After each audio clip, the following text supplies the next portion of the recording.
ನಮಸ್ಕಾರ ಸ್ನೇಹಿತರೆ, ಲೇ ಲದಾಖ್ ಅಡ್ವೆಂಚರಸ್ ರೈಡ್ ಸಿರೀಸ್ನ 3ನೇ ದಿನಕ್ಕೆ ನಿಮ್ಮೆಲ್ಲರಿಗೂ ಸ್ವಾಗತ. ನೀವೆಲ್ಲರೂ ಸೂಪರ್ ಆಗಿದ್ದೀರಾ ಅಂತ ಭಾವಿಸ್ತಾ ನಾನು ಕೂಡ ಸೂಪರ್ ಆಗಿದ್ದೀನಿ ಅನ್ನೋದನ್ನು ನಿಮಗೆ ತಿಳಿಸ್ತಾ ಇವತ್ತಿನ ವ್ಲಾಗನ್ನು ಶುರು ಮಾಡೋಣ ಸ್ನೇಹಿತರೆ. ಕಳೆದ ವ್ಲಾಗಲ್ಲಿ ನೀವು ನೋಡಿದ್ರೆ ನಾವು ಸ್ಟ್ಯಾಚ್ಯೂ ಆಫ್ ಯೂನಿಟಿಯನ್ನು ನೋಡಿಕೊಂಡು ನಮ್ಮ ಪಯಣವನ್ನು ಮುಂದುವರಿಸಿದ್ವಿ. ಒಂದು ವೇಳೆ ನೀವಿನ್ನೂ ಆ ವ್ಲಾಗನ್ನು ನೋಡಿಲ್ಲ ಅಂದರೆ ಮೇಲೆ ಐ ಕಾರ್ಡಲ್ಲಿ ಲಿಂಕ್ ಬರ್ತಾ ಇರುತ್ತೆ, ಅದನ್ನು ನೋಡಿ ಆಮೇಲೆ ಇದನ್ನು ಮುಂದುವರಿಸಿ ಸ್ನೇಹಿತರೆ. ವಿಶ್ವದ ಅತಿ ಎತ್ತರದ ಪ್ರತಿಮೆಯನ್ನು ನೋಡಿ ಆ ಸುಂದರವಾದ ಕ್ಷಣಗಳ ಸವಿ ನೆನಪುಗಳನ್ನು ಮನಸ್ಸಿನಲ್ಲಿ ನೆನೆಸ್ಕೋತಾ ನಮ್ಮ ಬೈಕ್ ಜೊತೆ ನಾವು ಸಾಗಿದ್ವಿ ನಮ್ಮ ಮುಂದಿನ ಡೆಸ್ಟಿನೇಷನ್ ರಾಜಸ್ಥಾನದ ಕಡೆ. ಅವತ್ತು ನಮ್ಮ ಮನಸ್ಸು ತುಂಬ ಉತ್ಸಾಹದಲ್ಲಿತ್ತು, ಯಾಕಂದರೆ ಅವತ್ತೂ ಕೂಡ ನಾವು ಮತ್ತೊಂದು ರಾಜ್ಯವನ್ನು ದಾಟೋರಿದ್ವಿ.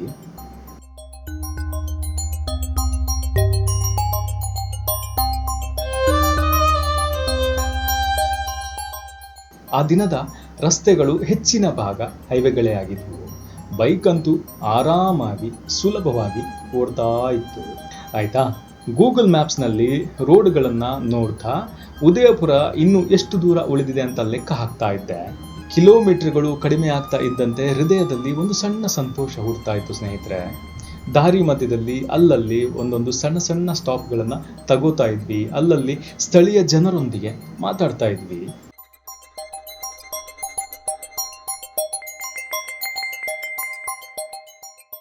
ರಾಜಸ್ಥಾನದ ಗಡಿ ಇನ್ನೂ ಎಷ್ಟು ದೂರ, ಉದಯಪುರಕ್ಕೆ ಯಾವ ರಸ್ತೆ ಚೆನ್ನಾಗಿದೆ ಅನ್ನೋದನ್ನೆಲ್ಲ ಬೇರೆ ಬೇರೆ ಪ್ರಶ್ನೆಗಳನ್ನು ಅಲ್ಲಿಯ ಸ್ಥಳೀಯರಿಗೆ ನಾವು ಕೇಳ್ತಾ ಇದ್ವಿ. ಅವರು ಕೂಡ ಬಹಳ ಚೆನ್ನಾಗಿ ರೆಸ್ಪಾನ್ಸ್ ಮಾಡ್ತಾ ಇದ್ರು. ರಸ್ತೆಯ ಬಗ್ಗೆ, ದೂರದ ಬಗ್ಗೆ ಸ್ಪಷ್ಟವಾಗಿ ನಮಗೆ ತಿಳಿಸ್ಕೊಡ್ತಾ ಇದ್ರು ಸ್ನೇಹಿತರೆ.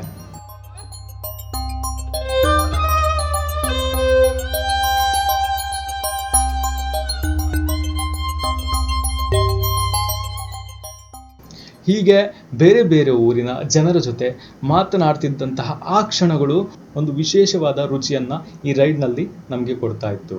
ಸ್ವಲ್ಪ ಸಮಯದ ನಂತರ ಅದು ಕೂಡ ಬಂದೇ ಬಿಡ್ತು. ಅದು ಅಂದರೆ ಬೇರೆ ಯಾವುದೂ ಅಲ್ಲ, ನಾವು ಬಹಳ ಹೊತ್ತಿಂದ ಕಾತುರದಿಂದ ಕಾಯ್ತಿದ್ದಂತಹ ಗಡಿ, ಅಂದರೆ ಗುಜರಾತ್ ಮತ್ತು ರಾಜಸ್ಥಾನದ ಗಡಿ. ಆಯಿತಾ, ಆ ಬೋರ್ಡ್ ನೋಡಿದ ಕ್ಷಣ ಇನ್ನೊಂದು ರಾಜ್ಯನ ನಾವು ದಾಟ್ತಾ ಇದ್ದೀವಿ ಅನ್ನೋ ಉತ್ಸಾಹದ ಜೊತೆಗೆ ನಾವು ಎಂಟರ್ ಆಗ್ತಿರುವಂತಹ ಈ ರಾಜ್ಯ ಹೇಗಿರುತ್ತೆ, ಅಲ್ಲಿನ ಪ್ರಕೃತಿ ಹೇಗಿರುತ್ತೆ, ಅಲ್ಲಿನ ಜನರು ಹೇಗಿರ್ತಾರೆ ಅನ್ನೋ ಒಂದು ಕುತೂಹಲ, ಕ್ಯೂರಿಯಾಸಿಟಿ ನಮ್ಮಲ್ಲಿ ಹುಟ್ಕೊಳ್ಳುತ್ತೆ ಸ್ನೇಹಿತರೆ. ಭಾರತದ ಈ ವೈವಿಧ್ಯಮಯ ರಸ್ತೆಗಳಲ್ಲಿ ಪ್ರಯಾಣ ಮಾಡುತ್ತಿರುವುದೇ ಒಂದು ದೊಡ್ಡ ಸಂತೋಷ, ನಿಮ್ಗೆ ಗೊತ್ತೇ ಇದೆ ಆಯಿತಾ.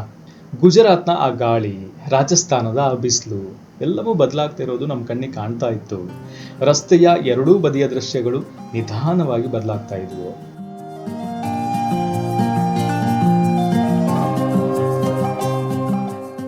ಹಸಿರು ಹೊಲಗಳು,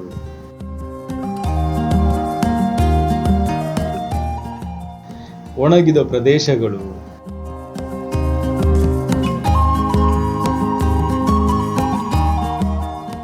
ಸಣ್ಣ ಸಣ್ಣ ಊರುಗಳು,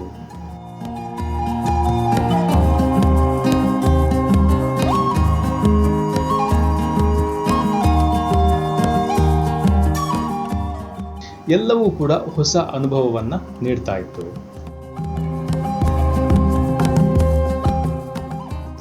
ಸಂಜೆ ಕಳೆದು ರಾತ್ರಿ ಆಗ್ತಾ ಇದ್ದಂಗೆ ಅಂತಿಮವಾಗಿ ನಾವು ತಲುಪ್ತೀವಿ ರಾಜಸ್ಥಾನದ ಉದಯಪುರ ಸಿಟಿ.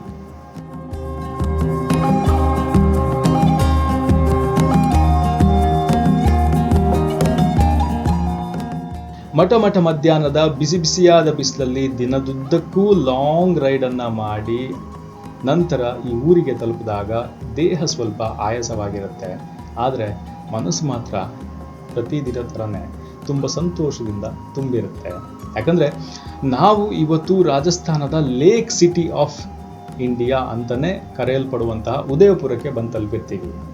ಉದಯಪುರನ ಸರೋವರಗಳ ನಗರ, ರಾಜಸ್ಥಾನದ ರಾಜರಾಣಿಯರ ಊರು ಅಂತಲೇ ಕರೀತಾರೆ ಸ್ನೇಹಿತರೆ. ಹೀಗೆ ಮೊದಲೇ ಬುಕ್ ಮಾಡಿದಂತಹ ಹೋಟೆಲ್ಗೆ ಹೋಗಿ ನಮ್ಮ ಬೈಕ್ಗಳನ್ನು ಪಾರ್ಕಿಂಗ್ ಲಾಟಲ್ಲಿ ಪಾರ್ಕ್ ಮಾಡಿ ರಾತ್ರಿ ನಾವು ಅಲ್ಲೇ ಸ್ಟೇ ಆಗ್ತೀವಿ ಸ್ನೇಹಿತರೆ.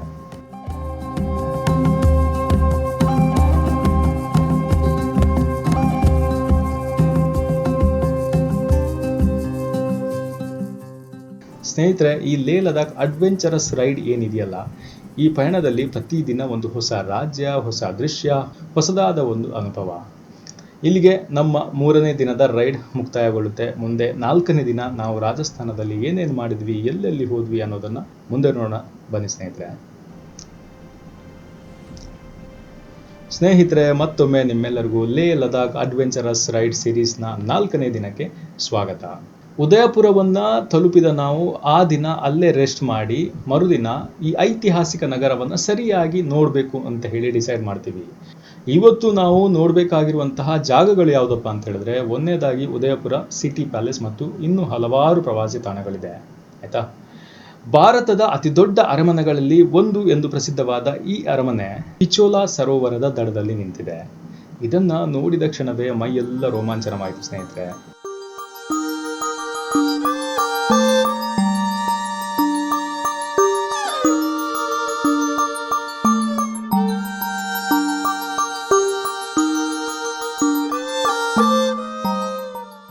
ಅರಮನೆಯ ಒಳಗೆ ಕಾಲಿಟ್ಟಾಗ ಇದು ಕೇವಲ ಕಲ್ಲು ಸುಣ್ಣದ ಕಟ್ಟಡವಲ್ಲ ಅನ್ನೋದು ನಮಗೆ ಅರ್ಥ ಆಯಿತು.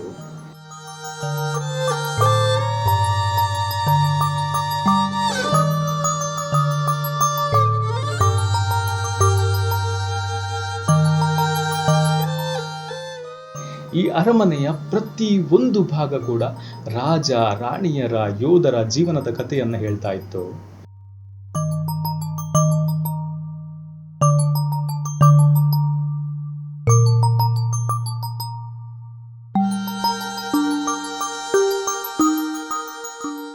ಒಂದೊಂದು ಹಾಲು, ಒಂದೊಂದು ಅಂಗಳ ಎಲ್ಲವೂ ಕೂಡ ಅದ್ಭುತವಾದ ಕೆತ್ತನೆಗಳಿಂದ ತುಂಬಿದೆ ಸ್ನೇಹಿತರೆ.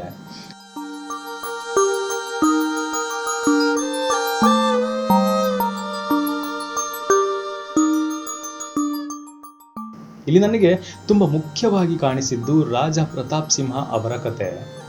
ಹಲ್ದಿ ಘಾಟಿ ಯುದ್ಧದ ಬಗ್ಗೆ ಮಾತಾಡುವಾಗ ಆ ಯೋಧನ ಧೈರ್ಯ, ಅವರ ಕುದುರೆ ಚೇತಕ್ ಮತ್ತು ಮೊಘಲರ ವಿರುದ್ಧ ಹೋರಾಡಿದಂತಹ ಆ ಕತೆ ಕೇಳಿದಾಗ ನಿಜವಾಗ್ಲೂ ಹೇಳ್ತೀನಿ ಸ್ನೇಹಿತರೆ, ಹೃದಯ ತುಂಬಿ ಬಂತು. ಇಂತಹ ಇತಿಹಾಸವನ್ನ ಈ ಅರಮನೆಯ ಗೋಡೆಗಳು ಇವತ್ತಿಗೂ ಇನ್ನೂ ಹೇಳುತ್ತಿವೆ ಸ್ನೇಹಿತರೆ.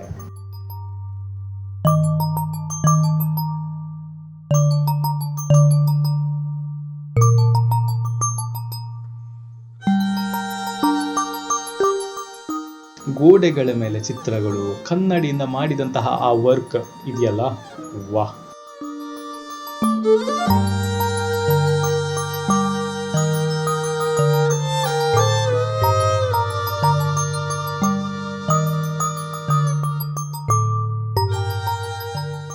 ಬಣ್ಣ ಬಣ್ಣದ ಡಿಸೈನ್ಗಳು, ರಾಜ ಮಹಾರಾಜರ ಐಶ್ವರ್ಯ ಎಷ್ಟು ದೊಡ್ಡದಾಗಿತ್ತು ಅಂತ ಹೇಳಿ ನಮ್ಮ ಕಣ್ಣು ಮುಂದೆನೆ ಕಾಣ್ತಾ ಇತ್ತು.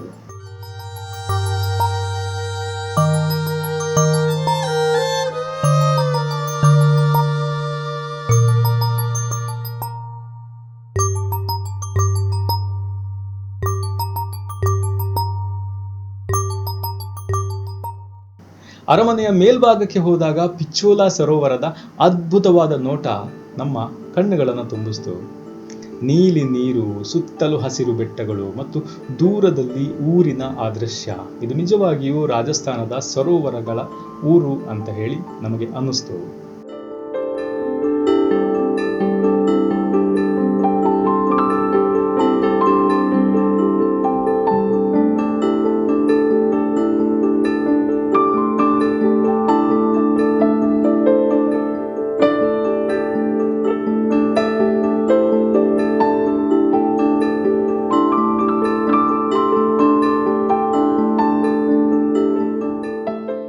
ಸಿಟಿ ಪ್ಯಾಲೇಸ್ನಿಂದ ಹೊರಗೆ ಬರುವಷ್ಟರಲ್ಲಿ ಹೊಟ್ಟೆಯಲ್ಲಿ ಇಲಿ ಓಡಾಡ್ತಿತ್ತು. ಅಂದರೆ ಹೊಟ್ಟೆ ಜೋರಾಗಿ ಹಸಿವಾಗ್ತಾ ಇತ್ತು. ರಾಜಸ್ಥಾನದ ಆಹಾರವನ್ನು ರುಚಿ ನೋಡೋಣ, ಅಲ್ಲಿನ ಲೋಕಲ್ ಫುಡ್ನ ಟೇಸ್ಟ್ ಮಾಡೋಣ ಅಂತ ಹೇಳಿ ಅಲ್ಲೇ ಒಂದು ಸ್ಥಳೀಯ ಲೋಕಲ್ ಹೋಟೆಲ್ಗೆ ಹೋಗ್ತೀವಿ. ಅಲ್ಲಿ ತಾಜಾ ದಾಲ್ ಬಾಟಿ, ಚೂರ್ಮಾ, ಸಿಹಿಯಾದ ರಸಗುಲ್ಲ, ರಬಡಿ, ಇನ್ನು ಏನೇನೋ ತಿಂದ್ವಿ ಸ್ನೇಹಿತರೆ. ಆಯ್ತಾ?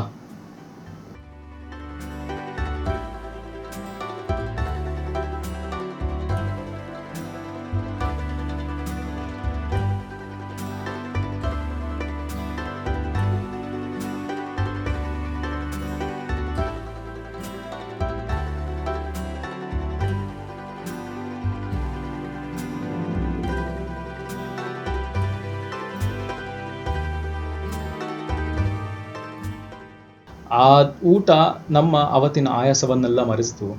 ಸ್ನೇಹಿತರೆ, ರಾಜಸ್ಥಾನಿ ಆಹಾರ ಅಂದರೆ ಕೇವಲ ತಿನ್ನುವುದು ಮಾತ್ರ ಅಲ್ಲ, ಅದು ಒಂದು ಸಂಸ್ಕೃತಿ. ಸ್ವಲ್ಪ ಸ್ಪೈಸಿ, ಸ್ವಲ್ಪ ಸಿಹಿ. ಊಟ ಮಾಡಿದ ನಂತರ ಮತ್ತೆ ಅಲ್ಲೇ ಸ್ವಲ್ಪ ಅಡ್ಡಾಡಿದ್ವಿ. ಆ ದಿನದ ಅತಿ ದೊಡ್ಡ ಹೈಲೈಟ್ ಇನ್ನೂ ಬಾಕಿ ಇತ್ತು, ಅದೇ ಮಾನ್ಸೂನ್ ಪ್ಯಾಲೇಸ್. ಇದನ್ನ ಸಜ್ಜನ್ಗರ್ ಪ್ಯಾಲೇಸ್ ಅಂತಾನೂ ಕರೀತಾರೆ, ಆಯ್ತಾ.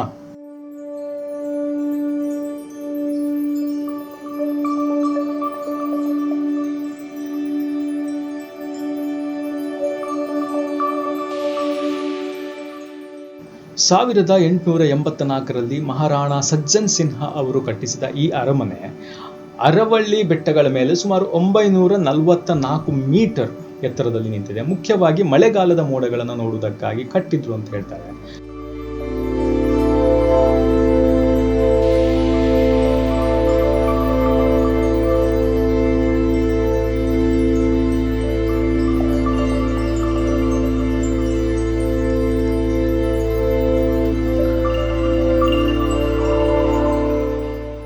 ಬೈಕನ್ನು ಬೆಟ್ಟದ ಮೇಲೆ ಏರಿಸಿ ತಗೊಂಡು ಹೋದಾಗ ನಿಜವಾಗ್ಲೂ ಹೇಳ್ತೀನಿ, ಒಂದು ಕ್ಷಣಕ್ಕೆ ಉಸಿರು ನಿಲ್ಲೋ ಥರ ಆಯ್ತು. ಯಾಕಂದ್ರೆ ಅಷ್ಟು ಚೆನ್ನಾಗಿತ್ತು ಅಲ್ಲಿನ ವ್ಯೂ.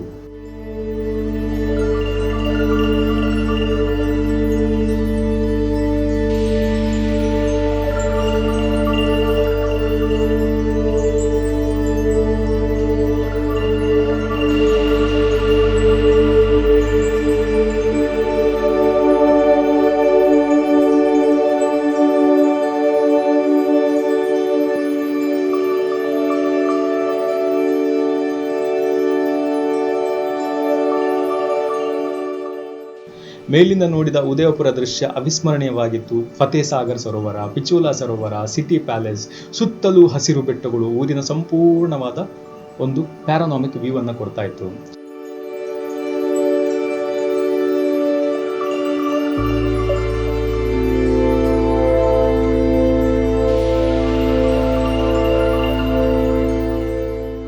ಸೂರ್ಯಾಸ್ತದ ವೇಳೆ ಅಂತೂ ಆಕಾಶ ಕೆಂಪಾಗಿ ಬಣ್ಣ ಬದಲಿಸ್ತಿದ್ದಂತೆ ಇಡೀ ನಗರನೇ ಒಬ್ಬ ಚಿತ್ರಕಾರ ಚಿತ್ರ ಬರೆದಿದ್ನೇನೋ ಅಂತ ಅನ್ನಿಸ್ತಾ ಇತ್ತು.